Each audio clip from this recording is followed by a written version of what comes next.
Welcome to Private Club Radio, your weekly source for industry education, news and discussion. Broadcasting from Tampa, Florida, ladies and gentlemen, here is your host, Gabriel Aloisi. Ho! Just got back from the United Kingdom. Wonderful time out there at the Club Leadership Summit in Northern Ireland. The people in Ireland are some of the nicest people you will ever meet. I was so impressed by the people out there. For instance, I got off the train station. I asked somebody, where is such and such street, trying to get some directions. Oh, sir, let me walk you over there. It's just a few blocks, but I can take you over there. And as an American, we have these walls up, right? I was like, no, I'm good. Just show me where it's at. Wasn't sure if they were trying to roll me at first, but they're really just that nice. So it was an amazing trip. I was in 4 countries. I was in 5 airports, 4 train stations, visited Ireland, Northern Ireland, Scotland, and England.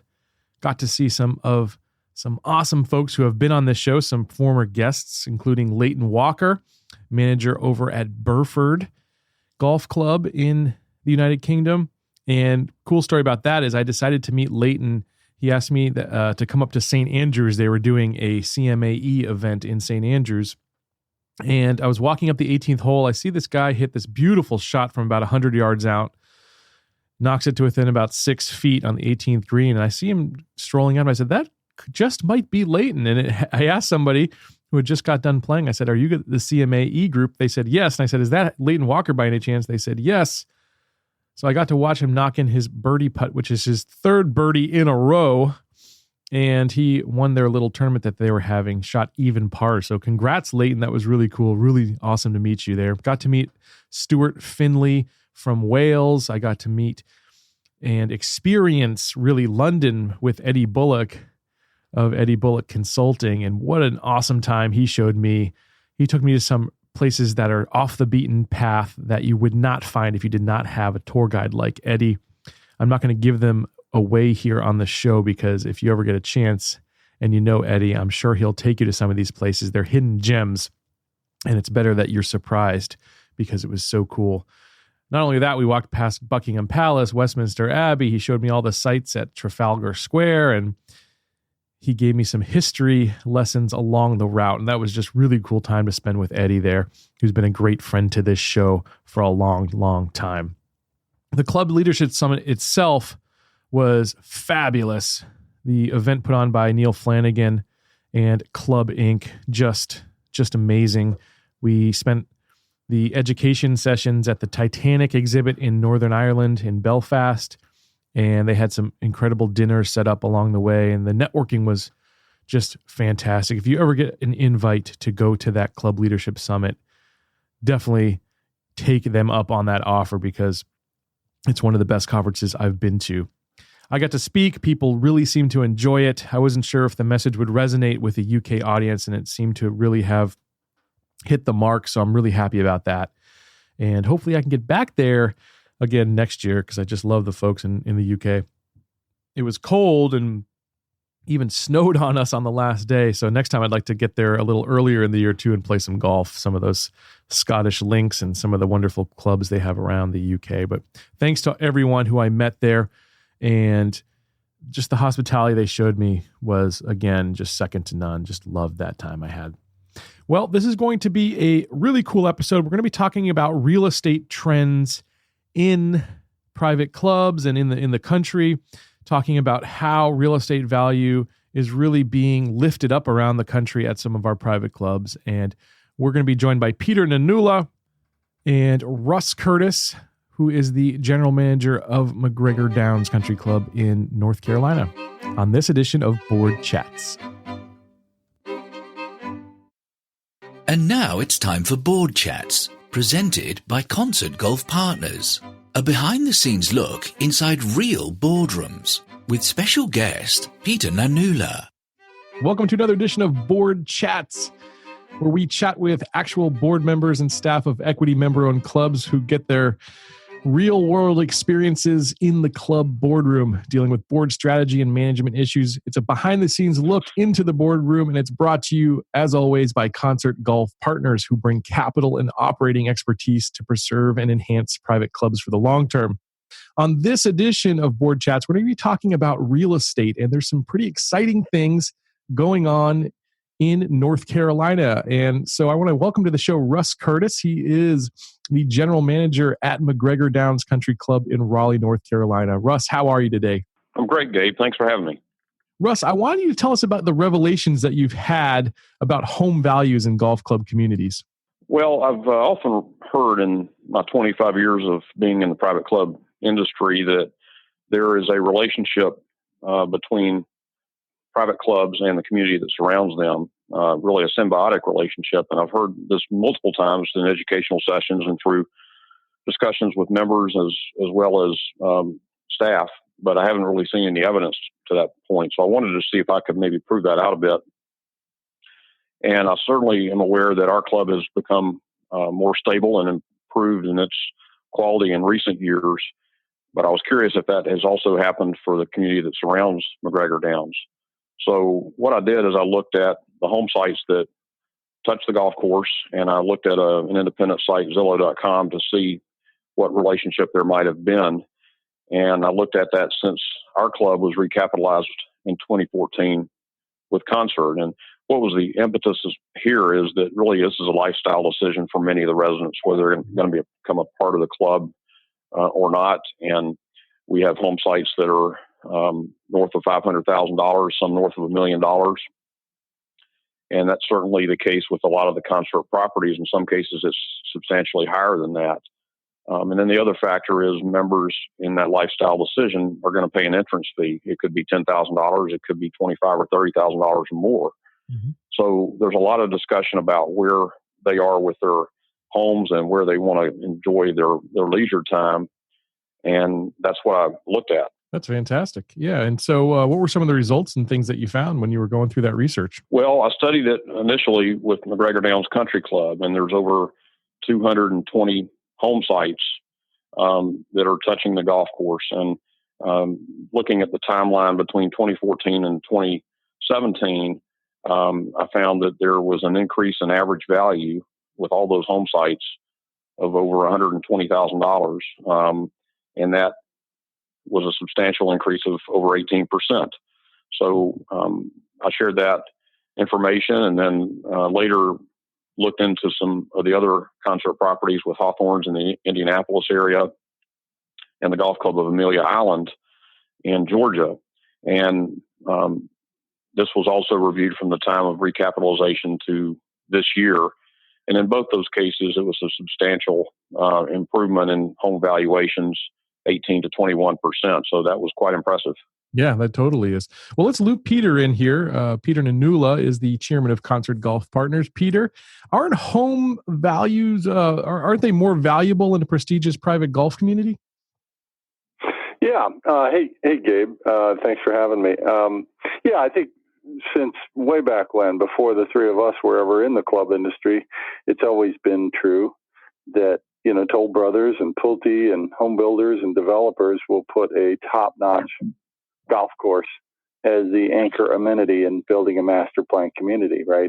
The club sells a lot of the homes. The developer gets paid premiums for lots that front on the golf course, right? And so I think that part of the story here is old and remains true today. Having a prestigious private golf club helps home values in general. Yeah, and even homes that aren't directly on the golf course. And in fact, I live in Carrollwood Village, next to one of your properties, Carrollwood Country Club, and my house is luckily just off the fairway, so I'm not getting any balls hit at me. But I know from my own experience, just in 2 years, I think my house has gone up about $125,000 from where we bought it as well. So I can see that for sure. So, in your estimation, what's changing, Peter? What's changed here recently? Yeah, so I think what Russ's analysis has uncovered is a misperception that I run into in boardrooms of member-owned clubs all the time. I mean, I think the long-held perception was just being a member-owned club is by definition more prestigious, more exclusive, and therefore it's got to be better for our home values, right? And I think what we're all learning as an industry is that a really thriving, prestigious club, think Baltusrol in New Jersey or any number of thriving, exclusive, top 100 private clubs in America, yes, that remains true. The home values will do better right next to those golf courses or even a little bit off of them like yours. But if the club itself isn't doing particularly well, financially, maybe they've got some debt issues or, they've had some assessment conversations that have become known in the community and there's a divide, 50-50, 60-40 among the members about whether we should push through a $10,000 assessment, or the membership is somewhat stagnant or even declining a little bit. I think that's the thing that has changed is this new reality that if the club is struggling and is not one of the ultra elite clubs in the country, then the home values may not be doing as well as people think and may be better off with an infusion of capital and a refresh, so to speak. And that's what we've seen. No, that totally makes sense. Well, Russ, I want to take it back towards you again here. Let's talk a little bit deeper in terms of the data that you analyzed, looking at McGregor Downs and Hawthorns up in Indianapolis and the golf club over there at Amelia Island. Can you talk to us a little bit more detail about what you were looking at? Sure. I think the time span for this analysis was a 3 to 4 year span, depending on the time of recapitalization to current day. And to me, what should hit home here is the net worth impact in each of the three clubs in just a few short years. There was an increase of between 18 and 21% of those home sites, and these were not all members as well. So even the residents who live in the community who had not joined the club and still may not be a part of the club did realize an increase in their net worth and their bottom line. So that was a very positive development. To me, if a prospective club resident has a strong likelihood of increasing his or her value by over six figures in 2 to 4 years, as this is shown, there's a strong argument for focusing your board's attention on making sure the club is properly capitalized and operated and not just relying on a traditional belief. So this is a very positive development, and I think something that is quite impressive. Yeah, absolutely. Peter, I know you've got some other real estate observations, just what's going on in general nationwide. Can you talk to us a little bit about some of those? Yeah, absolutely. And I would finish up by adding to what Russ said. Oftentimes I chat with these members of these clubs of all different types around the country, and they'll say, Peter, I just want to level with you. We love the club, been here 32 years, but I have a much larger financial investment in my house than I do in my club membership. Right. I spent $20,000 or $40,000 or whatever the number is to join the club, and I spend a lot of money here every year.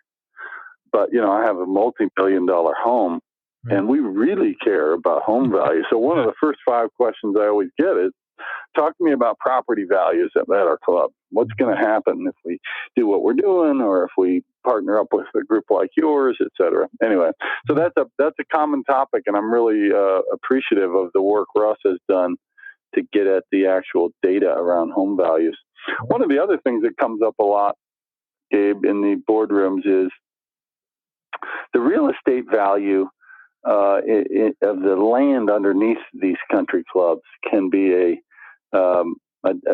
decoy or a head fake, right? A lot of times the boards will borrow from a local bank in order to finance capital projects. That's pretty typical. Mm-hmm. Hey, we're going to do $5 million worth of projects, divide that up amongst X number of members. We're going to add $7,500 to everyone's monthly bill to pay the debt service on the loan. Well, how'd you get that loan? Well, we got a bank who wanted an appraisal to appraise our club, and they came back and said it's worth $28 million. Wow. Mm-hmm. Well, it was easy to get the loan once we had that appraisal. Well, what's that $28 million value based on? Well, it's based on the value of the land to a home builder. Mm-hmm. So, Gabe, where you live, can you imagine if Carrollwood Country Club in Tampa got bulldozed and Toll Brothers put up 500 new homes there? A, yeah, be very difficult. B, you'd get a lot of lawsuits from angry homeowners who have beautiful views of a golf course right now. And even people like you who live off the golf course would be pretty upset because it's kind of the nature of the community you're in. Yeah, exactly. That it has this amenity, right? It happened to me in Boca Raton, actually. I lived on a golf course and it just went away and nobody was happy about that. That's for sure. So I just find that we often see clubs that have taken out bigger loans than they probably should because they were able to get an appraisal based on the land value. But that's a bad idea for the club. That's a lot of debt that needs to get paid back before the next capital projects need to be financed at the club. And the premise that you're going to bulldoze the club and bring Toll Brothers in to put up 500 homes is nothing that the members typically want. So why are we taking out these big real estate-based loans? And the other distortion that happens is I'll often stand up in front of a town hall meeting with hundreds of members, and the same topic will come up. Well, our equity in the club, I'm one of 300 members. I paid $30,000 to join. Well, we got an appraisal that said our club is worth $28 million. So people are doing the math on the back of a napkin and saying, well, 28 million divided by 300 people, I'm going to get a check for $100,000, or whatever the math is. Right. Well, wait a minute. The whole premise of you getting that check is that, again, we're going to hand the keys to Toll Brothers, bulldoze the club, and you're going to get show of hands. How many people want to get rid of the country club so they can get a check? Right. 0 hands usually go up. 0. Right. So that's just confusing for people because you're a member. You were told some things when you bought your membership about whether you get a refund or you get it back or what's my equity worth. And people have this certificate in their drawer that I think a lot of them are confused about its value. If you want to keep the club as a private club, there's a lot of things that need to get financed. As both you and Russ know, year after year after year, you got to keep making improvements to stay ahead of the other clubs in your town. Yep, certainly. That's absolutely. And then one other thing, I'll let you go, but one other thing I see a lot is boards spending a ton of their time basically trying to be real estate developers. We need another couple $1 million to do the next group of projects. We don't have a properly funded capital reserve fund. Boy, we don't want to go back to our members with another big assessment because the last time we did that, we lost 20 members. Right. Why don't we sell a bunch of strips of land that we don't really need? And they'll spend several years working on that. And they'll find that the permits are difficult to get in their town. The costs of getting the engineering firms and the lawyers to work on it can mount. And then there's just, it's a lot of time. And so you're trying to run a club to break even. You show up and you got another $250,000, $500,000 of costs to spend, like as a real estate developer, and you thought there was just an easy couple $1 million to grab by selling some excess land. Yeah. We see this all the time, and we try to get involved early if we can because we're in a much better situation as a club's partner to say, why don't we figure out what the members want, which is a new pool, a new greens, fix up the clubhouse, add outdoor dining, all those sorts of things. Let's get the club fixed, period, because we've got plenty of capital. And then if there's real estate stuff that takes 5 or 10 years to figure out and takes a lot of money to pursue, we'll work on that over time and we'll deal with it because we're in a much better position to handle that. But we see a lot of that going on at clubs lately also, Gabe. Yeah, I bet you have.